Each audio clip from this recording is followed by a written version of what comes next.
नमस्कार फ्रेंड्स और स्वागत है मेरे इस सौराष्ट्र सीरीज़ के नए ट्रैवल वीडियो में। गुजरात के कच्छ की खाड़ी में स्थित भारत के पहले समुद्री अभयारण्य का हिस्सा नरारा समुद्री राष्ट्रीय उद्यान यानी नेशनल पार्क कम ज्वार के दौरान समुद्र तल पर चलकर प्रवाल यानी कोरल्स, स्पंजीज, ऑक्टोपस, समुद्री खीरा और विभिन्न प्रकार के क्रैब यानी केकड़े को देखने की एक यूनिक अपॉर्चुनिटी प्रोवाइड करता है। जामनगर से लगभग 50 किलोमीटर की दूरी पर आया ये पार्क में मैंग्रोव वन और समृद्ध समुद्री जीवन मौजूद है। समुद्री जीवन को देखने के लिए कम ज्वार यानी लो टाइड के दौरान ही संभव है और हर थोड़े दिनों में लो टाइड के समय में बदलाव होता रहता है। इसीलिए स्थानीय ऑफिस से संपर्क कर लो टाइड का समय पता कर ही यहाँ पर आए। मरीन लाइफ को अच्छे से देखने और आपका अनुभव और बेहतर बनाने के लिए लोकल गाइड लेना रिकमेंडेड है, जो यहाँ टिकट काउंटर पर आसानी से मिल जाते हैं। यहाँ पर आते वक्त आप स्टडी शूज़ पहने और खाना पीना साथ रखें, क्योंकि यहाँ रिफ्रेशमेंट के लिए शॉप या रेस्टोरेंट नहीं है और यहाँ टिकट काउंटर से करीब 4 से 5 किलोमीटर पैदल नुकीले कोरल पर समुद्री पानी में चलने के लिए भी आपको तैयार रहना पड़ेगा।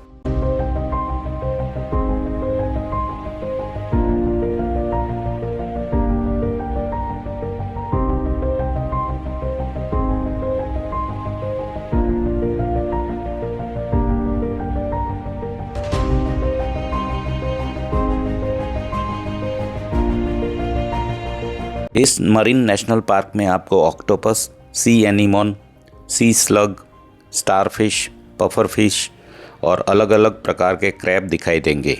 यहाँ का इकोसिस्टम है मैंग्रोव फॉरेस्ट और कोरल रीफ।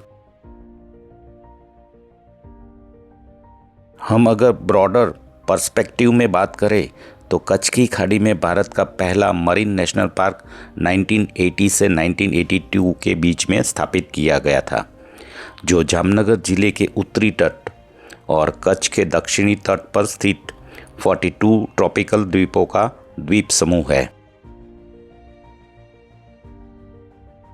अभयारण्य 458 स्क्वायर किलोमीटर में फैला हुआ है, जिसमें से marine national park 163 square kilometre में फैला हुआ है। ये national park inter tidal zone में स्थित है, जो निम्नतम और उच्चतम ज्वार स्तरों के बीच पड़ता है। ये वह क्षेत्र है जो उच्च ज्वार के समय पानी के नीचे रहता है और निम्न ज्वार के समय दिखाई देता है। इससे हमें देश में समुद्री आवासों की सबसे समृद्ध विविधता को देखने का अवसर मिलता है। That includes saline grassland, marshy areas, Rocky शोर, मड फ्लैट्स, क्रीक, एस्ट्यूरीज और कोरल रीफ एंड मैंग्रोव। ये दोनों न केवल स्थानीय पर्यावरण का बल्कि प्लेनेट की स्थिरता और विविधता का भी एक अनिवार्य हिस्सा है।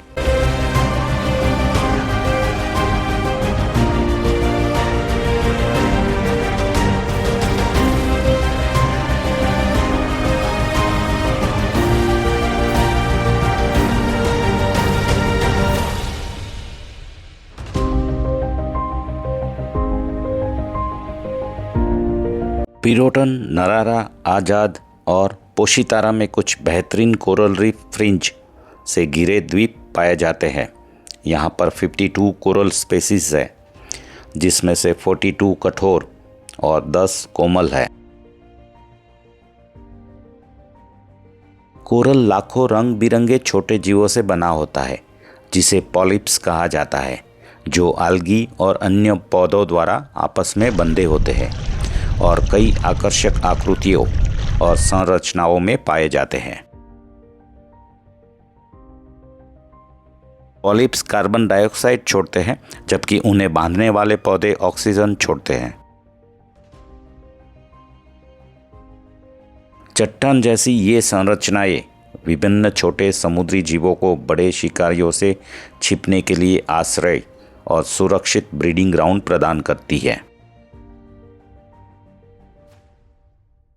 यहाँ पर मैंग्रोव की 7 स्पेसीज पाई जाती है जो खारे पानी और मीठे पानी के बीच संतुलन बनाए रखने और तट को इरोजन यानी कटाव से बचाने जैसे महत्वपूर्ण कार्य करती है।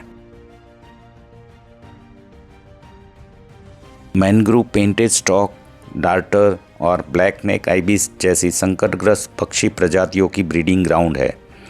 यहाँ पर 80 से अधिक पक्षी प्रजातियाँ भी देखने मिल जाती है।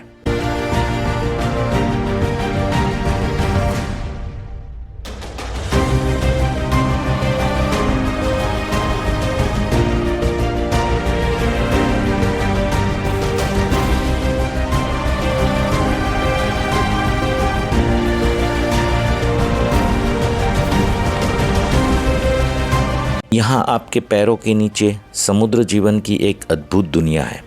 जल क्षेत्र में ये चट्टानें बिखरी पड़ी हैं जिन पर ग्रीन अलगी या समुद्र लेटस चिपकी हुई है।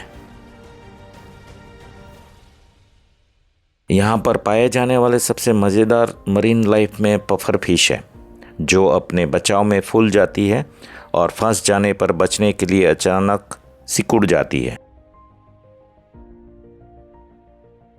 प्रोटीन से भरपूर समुद्री लेटस समुद्री जीवों और मनुष्य दोनों के लिए भोजन का स्रोत है।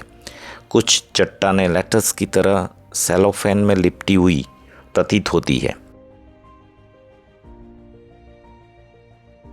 रीफ का निर्माण करने वाली चट्टानें वास्तव में कैल्शियम कार्बोनेट के स्राव से बने प्रवाल है और समय के साथ ये भूरे और गहरे रंग की चट्टानों का रूप धारण कर चुकी है। लेकिन एक बार इन चट्टानों को पलटने पर इनके नीचे मौजूद कलरफुल कोरल दिखाई देते हैं। कोरल रीफ और कलरफुल सी रॉक से ओशन बेड एक आभासी और काल्पनिक दुनिया जैसा दिखाई पड़ता है। और सबसे अच्छी बात यह है कि यहाँ पर आपको सी क्रिएचर और कोरल को देखने के लिए समुद्र में डुबकी लगाने की ज़रूरत नहीं है। बस केवल 1 से 1.5 फुट पानी में चलना है और आपको ब्यूटीफुल मरीन लाइफ दिखाई देगी।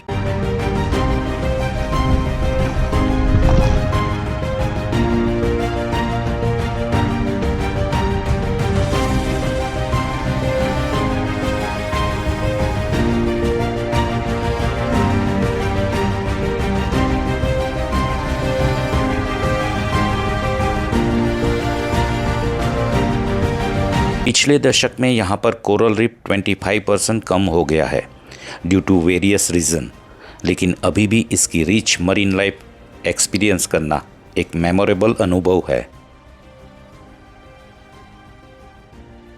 अगर आप of the beaten path adventure के लिए तैयार हो और आपको प्रकृति के निराले रूप में इंटरेस्ट हो तो ये मरीन नेशनल पार्क की एक दिन की ट्रिप आपके लिए एक यादगार और ज्ञान सभर बन जाएगी।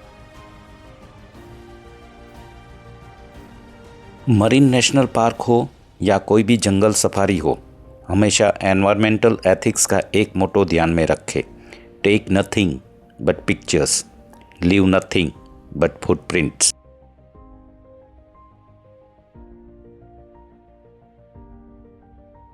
रणमल झील, जिसको लखोटा झील के नाम से भी जाना जाता है, गुजरात राज्य के जामनगर शहर के केंद्र में स्थित एक मानव निर्मित मनोरम झील है जो एक द्वीप पर स्थित ऐतिहासिक लखोटा किले के लिए प्रसिद्ध है। इसमें 1.8 किलोमीटर लंबा पैदल पथ, जॉगिंग ट्रैक है, लेज़र शो के साथ संगीतमय फव्वारे हैं और ये झील प्रवासी पक्षियों के लिए एक अभयारण्य के रूप में कार्य करता है। ये झील का निर्माण 19वीं शताब्दी में जामश्री रणमलजी द्वितीय द्वारा मुख्य रूप से सूखे से राहत के लिए बनाया गया था और इसके मध्य में किले जैसा महल है।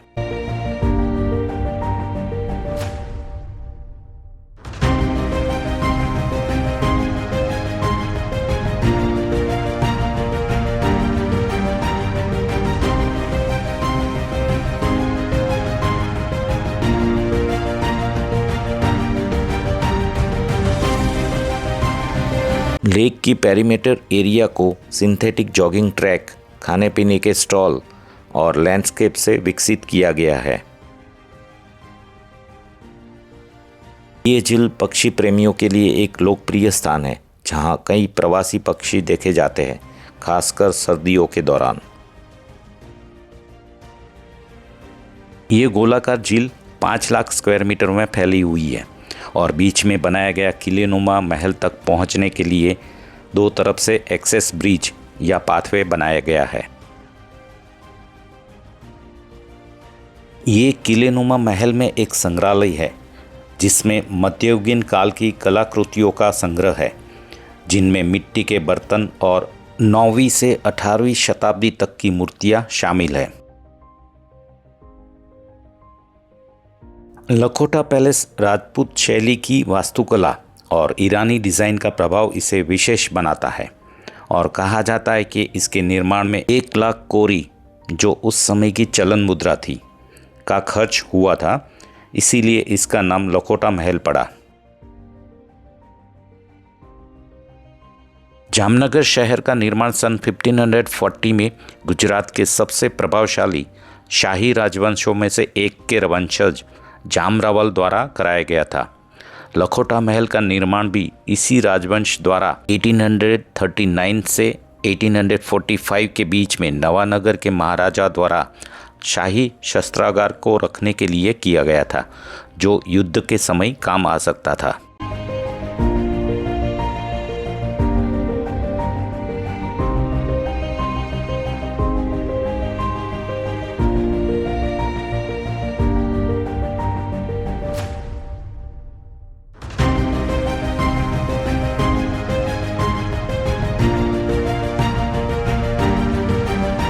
लखोटा पैलेस के संग्रहालय की 11 गैलरीज में 9वीं से 18वीं शताब्दी तक की 321 वस्तुएं प्रदर्शित हैं, जो नवानगर रियासत की झलक पेश करती है।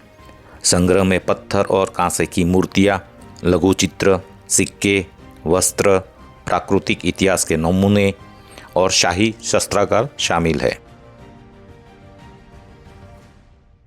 पैलेस के अंदर संग्रहालय में वीडियो लेना प्रतिबंधित होने के कारण म्यूजियम को अंदर से देखने के लिए आपको खुद ही यहाँ पर आना पड़ेगा। शाम के वक्त रणमल लेक के किनारे पर आपको रोजी स्टार्लिंग बर्ड्स एक साथ झुंड बनाकर जटिल हवाई करतब करते दिखाई देंगे। ये रोजी स्टार्लिंग पक्षी लेक में स्पेक्टेकुलर मर्मरेशन यानी झुंड में ये पक्षी स्टनिंग वेव पैटर्न क्रिएट करते हैं उड़ते समय। श्री बाला हनुमान मंदिर रणमल झील के दक्षिणी पूर्व किनारे पर स्थित है और यहाँ 1 अगस्त 1964 से 24 घंटे श्री राम जय जय राम का निरंतर जाप होता है। इस भक्ति के कारण मंदिर को Guinness book of world records में भी स्थान प्राप्त हुआ है। सिंपल सा दिखने वाला ये मंदिर भगवान हनुमान को डेडिकेट है और मंदिर में भगवान राम, भगवान लक्ष्मण, माता सीता की मूर्तियां भी दर्शन के लिए है।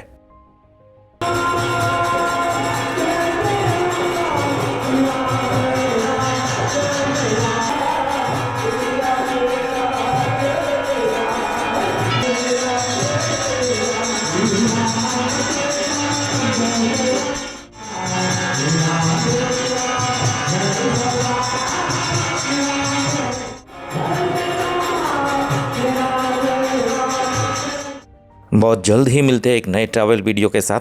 तब तक के लिए नमस्कार।